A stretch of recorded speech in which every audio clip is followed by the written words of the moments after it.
Continuing with the series of hardest piercing to heal to easiest piercing to heal, we're going to move on to torso piercings. You know, piercings that are located between your neck and your waistline.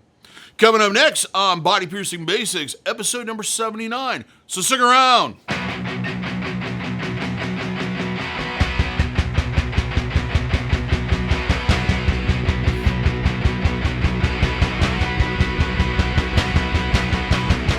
For those that are new to the channel, my name is DaVo. I'm a professional body piercer and have been since 1994. I own and operate the Axiom Body Piercing Studio, located here in sunny and kind of humid, kind of sticky, Des Moines, Iowa.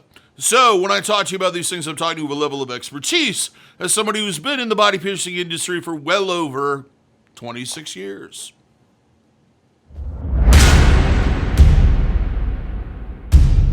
So, I'm continuing this series where I've been kind of going from the hardest to heal or the most difficult to heal to the easiest to heal of various sections of the body. If you haven't seen them already, I already did ears, facial piercings, oral piercings, and now we're moving on to the torso. And then next week we'll start in with the naughty bits, the genitalias.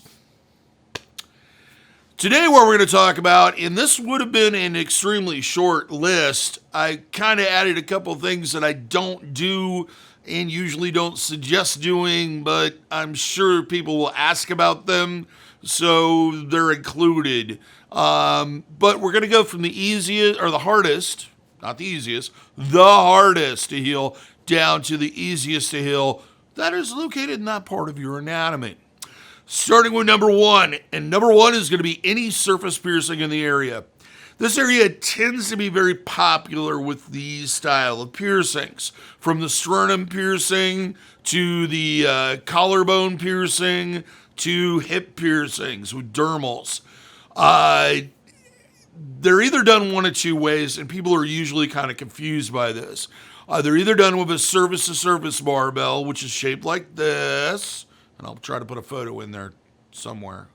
Or they're done with dermal implants or dermal microdermals. Those are single point piercings. That's where you see just one gem setting.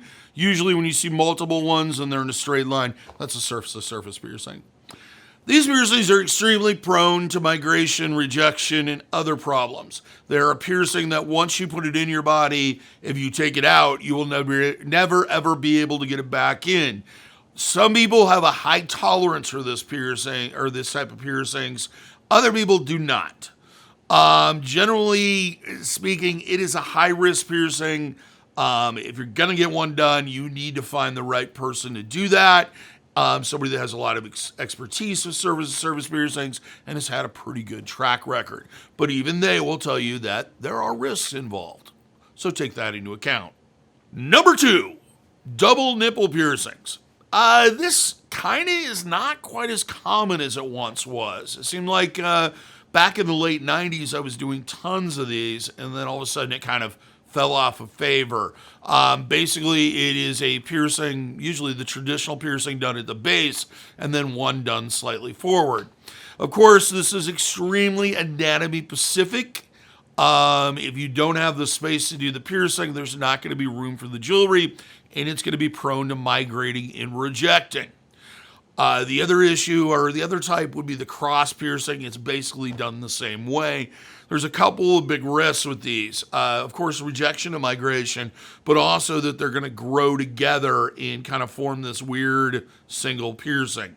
It has happened. It is possible, but kind of rare. Because of the fact that these are more outside the body and not anchored as well, they can be an extremely difficult piercing to heal. Even if you didn't have any problems or issues healing that first set of nipples, doing one in front of them is probably going to cause issues. Number three, bottom navel piercings. I don't understand why people think this is a normal everyday piercing. This is experimental. It is on that bleeding edge of surface to surface. Some people have that perfectly cone-shaped navel. Most people don't. It's usually kind of a rounded heel at the bottom, or hill, not heel. I guess it could be a heel. Anyway, it's kind of shaped more like a hill and less like a ridge, like this. So that bottom navel piercing tends to be more of a surface-to-surface piercing. It's more prone to problems, and it's more prone to migration or rejection. You add to that the fact that the location is more likely to get in contact with clothing, bedding, towels, etc. in your waistband, and it just creates kind of a bad situation that's prone to problems.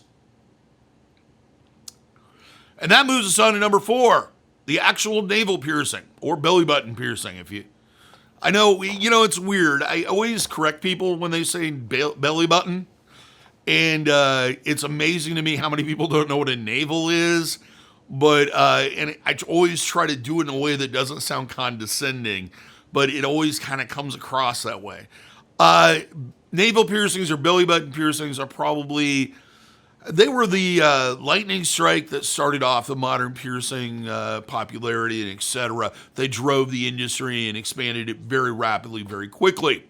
The thing is with them, they're not an easy piercing to heal.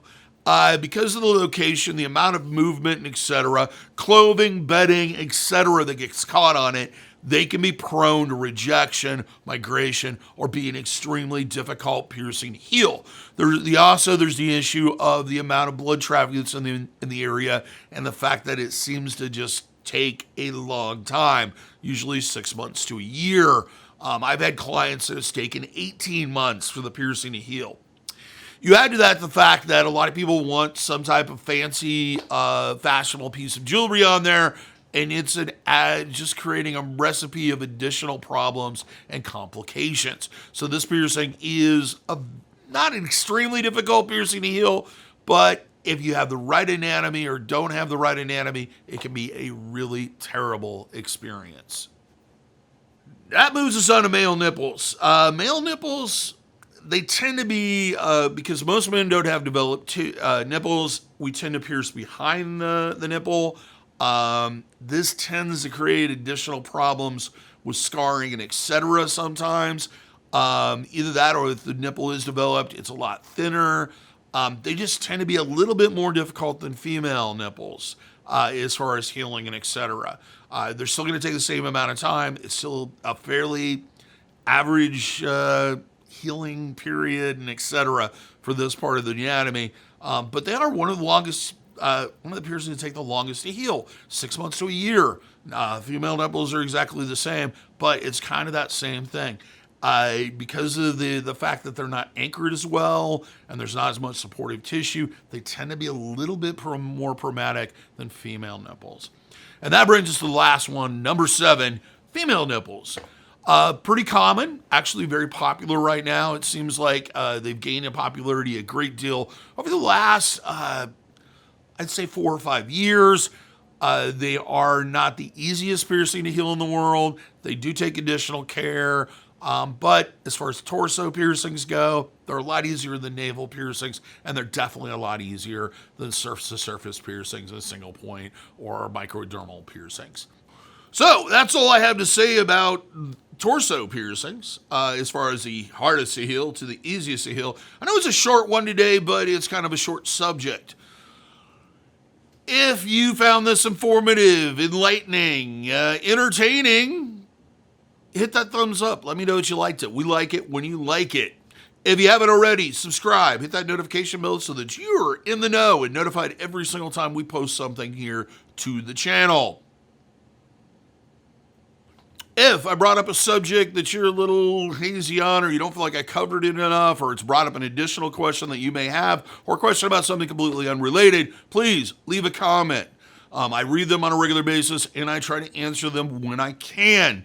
The other thing is I have a lot of things planned out for this series, but I'm kind of running low on subject matter for pros and cons. If you watch that series and enjoy it, and you have always wanted me to do one on a specific subject that's piercing related, please leave a comment. I'll be happy to review them, and if I haven't done it already, possibly do one in the future.